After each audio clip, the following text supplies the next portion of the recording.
Olá pessoal, bom dia, aqui é o engenheiro Newton Cubo novamente, dando prosseguimento à aula sobre carros elétricos.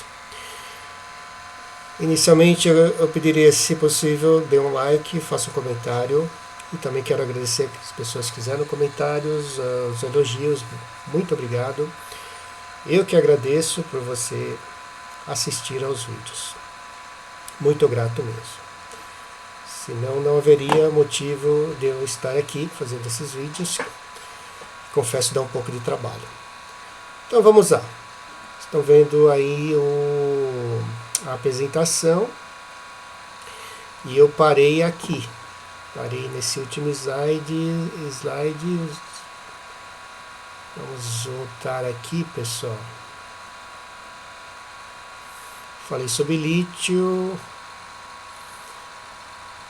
Eu estava falando sobre os prejuízos ao sistema respiratório, os prejuízos à saúde.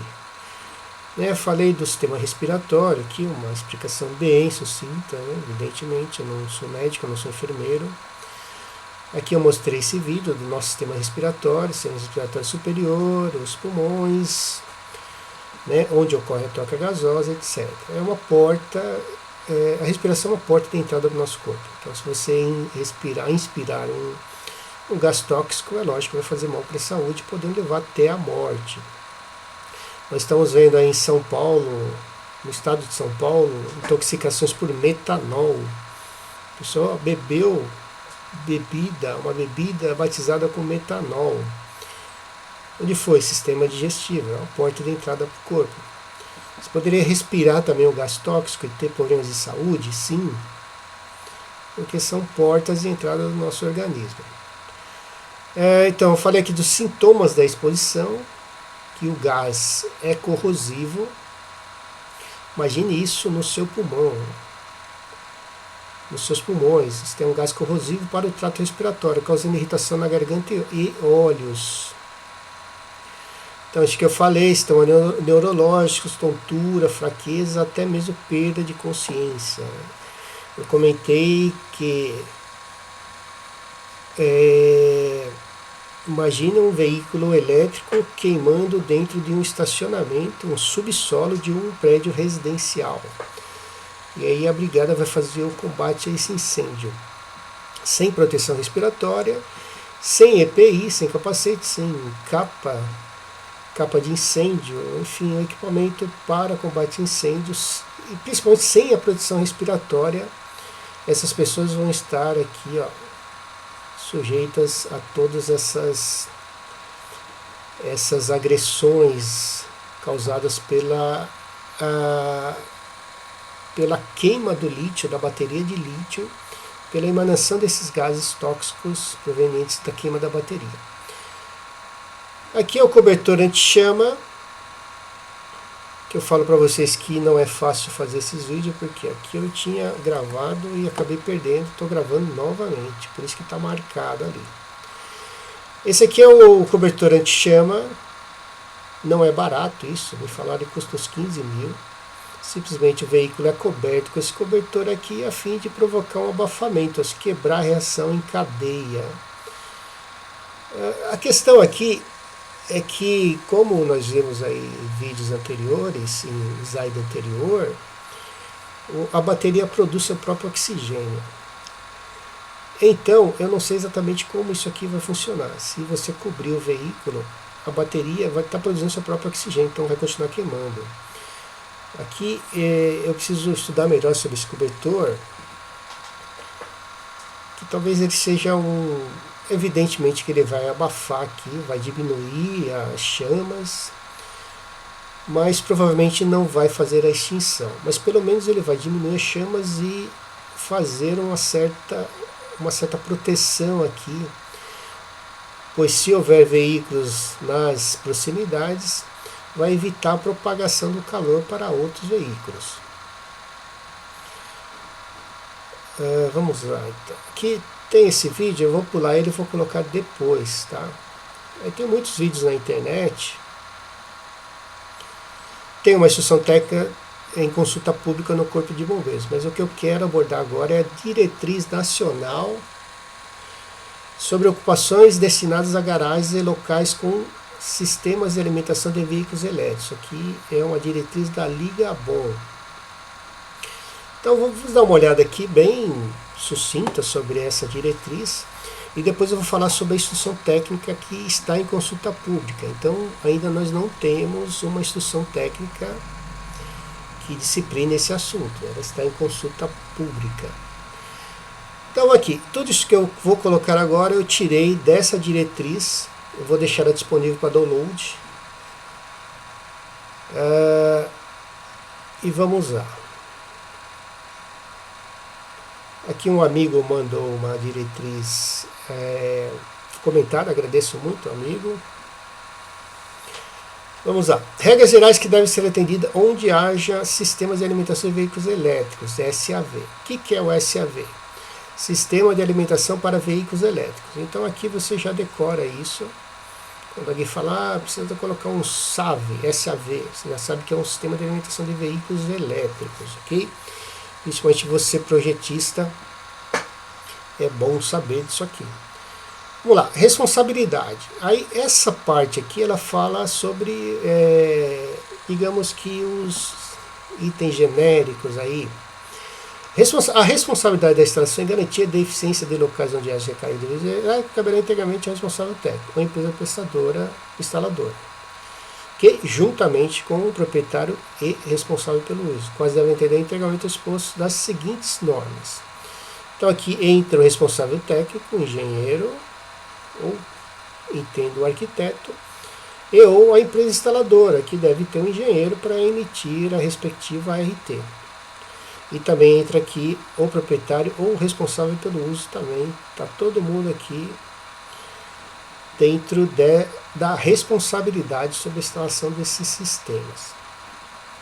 Então aí que a diretriz vem falando das normas, a NBR 5410, instalações elétricas, a 17019, baixa tensão, e aqui vem NBR IEC. E aí vem, pessoal.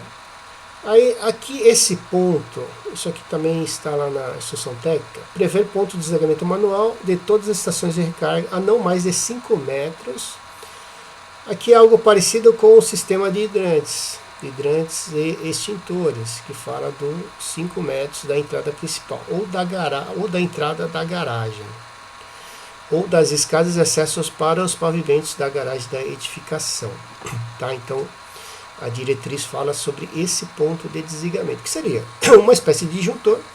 Você vai lá e desliga o disjuntor e desliga o SAV, desliga o carregamento do veículo. Então, aqui ele fala da escada, da entrada principal, e aqui nesse item ele fala ponto de desligamento a não mais de 5 metros do equipamento, desses equipamentos. Quais equipamentos? O SAV, tá? O ponto de carregamento de recarga do veículo elétrico. Esse item aqui, garantir o corte de energia entre os módulos de recarga e a rede elétrica por meio de disjuntor no quadro de distribuição. Então vai ter que ter um disjuntor específico para os módulos de recarga, o SAV. Possui sinalização do ponto de recarga do respectivo ponto de desligamento. Então, a sinalização aqui, então, uma plaquinha identificar o disjuntor correspondente a cada ponto de recarga. Então, lá no quadro vai ter que ter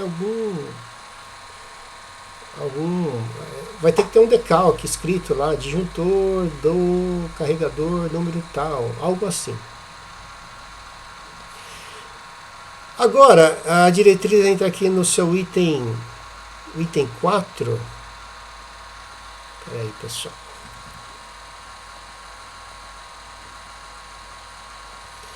No item 4 da diretriz, que eu vou deixar disponível aí para você baixar e ler com calma, porque eu estou fazendo aqui um apanhado geral.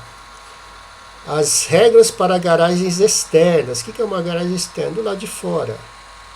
Então entendo que seja uma garagem descoberta ou com laterais abertas. Aqui não define muito, mas no geral entendo que seja uma garagem descoberta. Existem condomínios que não tem garagem coberta, o carro fica lá do lado de fora no terreno do condomínio. Deverão, aqui o 4.1, deverão atender as exigências previstas no item 3, o que for aplicável. Qual que é o item 3? Todos esses itens aqui, ó, possui sinalização, desligamento, ponto de desligamento, etc. Então vamos lá. Os afastamentos em relação a risco específico, como áreas com líquidos igníferos. O que é líquidos igníferos? Líquidos inflamáveis, gasolina, óleo diesel, álcool e gás com efeito de petróleo, o GLP ou gás de cozinha, deve seguir os parâmetros das instruções técnicas pertinentes. No caso de São Paulo, é a instrução técnica 28/25. Então aqui esse item manda para a instrução técnica pertinente, está a instrução técnica do estado que você estiver desenvolvendo seu trabalho. O 4.3. Para garagens externas são admitidos o SAV tipo 1 e tipo 2. Tá, então existe ainda o SAV tipo 3, o tipo 3 deve ter outros tipos, mas aqui ele fala tipo 1 e tipo 2 para a garagem externa. Bem, desde que o responsável técnico faça o gerenciamento de risco, demonstrando que os fatores de instalação adotados mantêm o nível de segurança adequado para o carregamento. Depois desse item aqui, caso seja adotado os modais do 4.3, o responsável técnico deverá prever proteção contra intempéries, objetivando a proteção do equipamento. É importante que você proteja não só o SAV, mas equipamentos de proteção contra incêndio contra intempéries. Porque se você deixar um equipamento exposto a sol e chuva, rapidamente vai ocorrer deterioração do equipamento. Então você precisa prever um pequeno telhado para proteger contra a batida de chuva, contra sol, porque haja equipamento, não vai suportar. Se for no litoral, então, pode esquecer que rapidamente a corrosão vai pegar. O que é o SAV tipo 1 e tipo 2? Refere-se a conectores elétricos para veículos elétricos, sendo tipo 1 padrão da América. Padrão da América. Então, o tipo 1 é padrão da América, o SAEJ 1772. E o tipo 2, padrão da Europa. O tipo 1 é usado em corrente alternada, 127 e 227 volts, monofásica, enquanto o tipo 2 suporta tanto monofásico como trifásico. Então essa é a diferença principal. No Brasil, com a nova regulamentação de 2025, a instalação de SAV tipo 1 e tipo 2 é permitida em garagens externas. Então aqui, pessoal, é importante guardar isso aqui. Garagem externa, tipo 1 e tipo 2. Ok? E nas garagens internas, tipo 3 e tipo 4, tá? que são equipamentos mais robustos.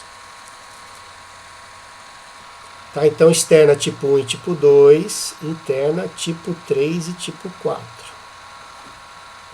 Então, prosseguindo aqui. Aqui eu peguei uma foto dos tipos de carregadores, a estação de carregamento, aqui um SAV. Aqui é um tipo de carregador. Tem aqui as conexões diferenciadas. Aqui estão os tipos de carregadores. Peço que depois você faça uma pesquisa melhor aí, que eu estou aqui, como eu falei, não sou especialista aqui, eu estou abordando esse caso aqui. Eu estou abordando o caso dos veículos elétricos, porque logo os projetistas vão se deparar com essa questão aqui. É importante que você tenha pelo menos uma visão geral desse assunto. Aí, continuando, a diretriz fala sobre edificações novas com exigência de projeto técnico, regras de garagens para garagens e ocupações com garagens. Então, 5.1, sistema de detecção de incêndio. Então aqui, ó, já vai ser necessário, de acordo com essa diretriz, detecção de incêndio, onde houver ocupação com garagens dimensionadas conforme instrução técnica específica. Então aqui, se não me engano, é a instrução técnica 19/25 e tem a NBR também a ser seguida. Aqui também fala do sistema de chuveiros automáticos na área de garagens. Nas áreas de garagem deverão ser calculados conforme como risco ordinário 2, com chuveiros de resposta rápida. Então, duas situações aqui adicionais, que serão a detecção de incêndio e chuveiro automático, de acordo com a diretriz nacional. Excepcionalmente nos casos que o sistema de chuveiros automáticos seja exigido apenas em virtude da ocupação de garagem, não haverá necessidade de somar os volumes das reservas técnicas de incêndio nos sistemas de hidrante e chuveiros automáticos, adotando-se o maior volume calculado considerando o risco ordinário 2 com tempo de 30 minutos. Então você vai pegar aqui, que eu estou entendendo, o maior volume que você achar. Você achar que do risco ordinário calculado por 30 minutos, você vai pegar a vazão do seu cálculo e multiplicar por 30. Aí você vai ter X metro cúbico aqui. Aí você vai fazer o cálculo do sistema de hidrantes, vai lá na tabela da IT22, aí você vai ter Y metro cúbico do sistema de hidrantes. O que você vai pegar? Desses dois aqui, você pega o maior. Esse é o meu entendimento. O maior volume. Bom, prédios novos. Aí ele continua aqui, ó, outra coisa, sistema de extração mecânica, a exaustão mecânica, eu já tenho vídeo a respeito, deve ser dimensionado para ter no mínimo 10 trocas do volume de ar por hora do maior pavimento na ocupação garagem. Adotar os parâmetros da instrução técnica específica, no caso aqui de São Paulo é a instrução 15/25. Mais especificamente você procura lá na parte, desculpa aqui, estou escrevendo com o mouse, parte 19 da IT25. Parte 19 não, parte 9, tá? Da IT25, parte 9. Procura lá que vai estar na parte 9. Mas eu tenho vídeo a respeito. Então, 10 trocas de volume de ar por hora do maior pavimento na ocupação garagem. Então vamos supor que você tenha 3 níveis de garagem, você vai pegar o maior volume, multiplicar por 10, e aí você vai ter uma vazão ali. E essa vai ser a vazão inicial, básica, digamos aí, genérica, o seu parâmetro inicial para calcular o sistema de extração mecânica. Aí você vai ter que pôr duto, é lógico, o sistema vai ser acionado por detecção de incêndio. Caso o pavimento da edificação onde houver ocupação com garagem seja dotado de ventilação natural, cobertura mínima de 50% do perímetro em pelo menos 2 fachadas. 2 paredes distintas, eu entendo. Então você tem aqui a garagem, fazer aqui em vista e perspectiva, então você vai ter que ter 50% de aberturas do perímetro em pelo menos 2 fachadas. Então vai ter que ter abertura aqui e abertura aqui no mínimo. Ou aqui e aqui, em 2 fachadas. O sistema de exaustão mecânica é dispensado. Tudo bem, mas aqui vai ser difícil, né? Vai ser pouquíssimas edificações vão conseguir atender esse caso aqui, ó. Porque a maioria são subsolos abaixo do nível, são pavimentos enterrados, né? Então vai ser muito difícil aqui atender esse item aqui, dispensar a exaustão mecânica. Vamos lá, não se aplicam isenções de redução do tempo requerido de resistência ao fogo. O TRF que está lá na IT 8, se não me engano. As edificações que possuem ocupação destinada à garagem, exigência de segurança estrutural. Possui tempo requerido de resistência, o TRRF, mínimo de 120 minutos para a área destinada à garagem. Normalmente, esse item aqui é atendido, porque a maioria dos prédios são em concreto armado, então isso aqui não vai ter muito problema, não. Mas se for um prédio de estrutura metálica, aí sim, já existe, já vai ter exigência de tempo requerido. Para fins de aplicação do item 5, considera edificações novas. Então, o que ele considera como edificação nova aqui nessa diretriz? Aquelas que ainda não possuem protocolo de solicitação de aprovação junto à respectiva municipalidade. Então não é o corpo de bombeiros, é junto à prefeitura. Tá? Então, se não tiver um protocolo lá, um alvará de início de obras, alguma coisa assim, será considerado como um prédio novo. Agora, aqui no item 6, ele fala da edificação existente. Então, você tem um prédio existente, só que não fala, quem estou entendendo aqui que ele está considerando um prédio novo, a diretriz está considerando um prédio novo, aqueles que não têm um protocolo junto ao município. Se já tem um protocolo, a diretriz considera como prédio existente. É o que eu estou entendendo aqui. Então, prédios existentes, necessário chuveiro automático, muito parecido com o que está lá na tabela 7 do Decreto Estadual de São Paulo.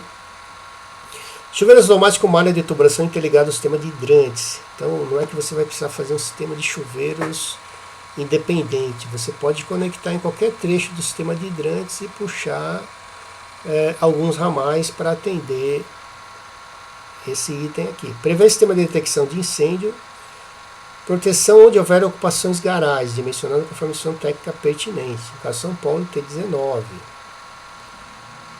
Então, necessário o sistema de detecção. Aonde o sistema de detecção? Em toda a garagem, porque ele não fala que é o detector só onde vai ficar o carro elétrico, está pedindo em toda a garagem.